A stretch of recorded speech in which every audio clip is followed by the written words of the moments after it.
our own name for it, and it meant the Great Mother or the Great River Mother. And I think that was really because the Cheyenne people were matriarchal, and so a lot of the things that had to do with the earth had a feminine identity to it. So it was really the Great Mother. Well, the Anishinaabe, which is I think where they got the name Mississippi from, the Anishinaabe called it the Mizi-Ibi, which is very close to Mississippi. And of course, then again, it meant the Great River. Now, for many of the tribes here, this relationship that they have with the river, it goes back in stories too, because a lot of the tribes here, when we had our relationship with the earth, whenever we had to move to another place, a lot of times they always looked for the black earth, which meant that the land was really good for the three sisters, corn, beans, and squash. And many times, we're always referring to the Great River as a way to help us to kind of navigate the area through here too, because it's amazing how big this river is. It's amazing. It starts off in way up there in Minnesota, comes all the way down, and it comes out way down in the Gulf of Mexico. And there's the Native people that have these connections, especially the women that have the connections, the Anishinaabe women, and they have these connections with Mother Earth where they were raising awareness about the healing of the waters, this great river. And we've had the opportunity to meet some of these elders that come down and they walk all along this great river, the Mississippi, all the way down, and they carry a pail of water in a copper pot.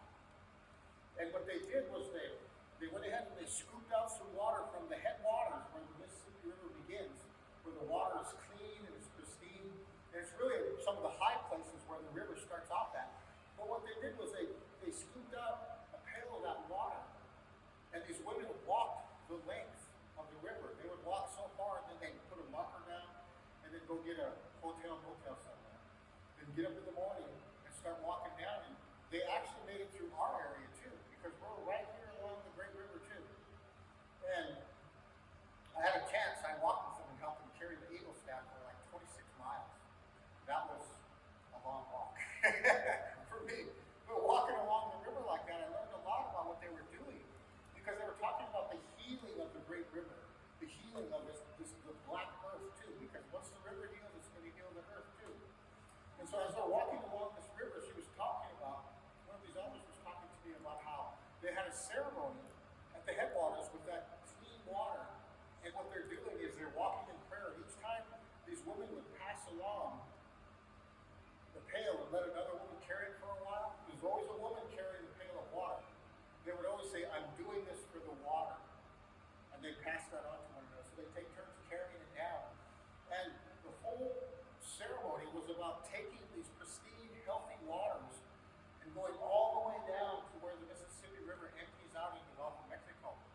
And if you look into it, unfortunately, the waters down there, this river has had a long relationship with the industry, with the cities here. And so a lot of times, and it's true, that area down there, when the Mississippi spills out into the Gulf of Mexico, it's a dead zone. There's water, it's dead water. Nothing lives there, there's nothing in it. And the idea was for the ceremony to bring that pristine water, that copper pillar, walk all the way down the Great River, all the way down where it empties out. And when they get down there, they had a ceremony where they take that water and they pour it into the dead zone down there, where it's all chemicals and all that kind of stuff. And from different accounts, they said they seen the water when they poured that water in there. It's like the water started to kind of not really boil, but you could see movement in the water where they poured in that clean water. And that's what the ceremony was to help revive the river down at the mouth of the river. So periodically, the women come down